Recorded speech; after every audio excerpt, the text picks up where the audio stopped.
জয়গুরু। আমি কামরুজ্জামান। আমি দীর্ঘ প্রায় 6 মাস পর আমাদের দান বক্স ভাঙা হয়েছে।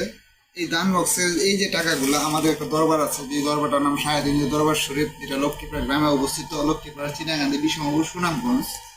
এই দরবারের প্রতিষ্ঠানে যে টাকাগুলো আজ দরবারের কালেক্ট টাকাগুলো দান বক্স ভাঙা হইলো। এখন আমরা সবাই মিলে গণনা করব। গণনা করার পর সারাদিনে দরবারের অ্যাকাউন্টে আমরা টাকাগুলো জমা করব। কিছু টাকা দরবারের নির্মাণ কাজে ব্যবহৃত করব। আপনারা আজকে দান করে করছেন বিদায় আজকে এতগুলো টাকা আমরা একসাথে পাইছি। আজকে আপনারা যদি দান করে না করতেন এতগুলো টাকা পাইতাম না। আর আজকে কিন্তু আমার চেহারা দিকে কিন্তু আপনারা দান করে করেন নাই, করছেন কি? এই যে পাক পাঁচজনকে ভালোবাসে, এই পাক পাঁচজনকে আপনারা ভালোবাসছেন বিদায় আপনারা আজকে এই টাকা পয়সা দান করে করছেন। আপনারা এইভাবে সারা জীবন দান করে করে যান, আমাদের অ্যাকাউন্টে দান করে করেন। এভাবে দান করে তো আপনাদের দান করেতেই আজকে প্রতিষ্ঠানটা বড় হোক।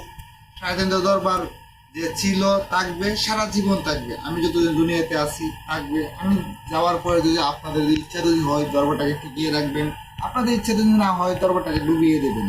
এটাই আমার শেষ কথা। জয় গুরু। দরদি, সবাই ভালো থাকেন।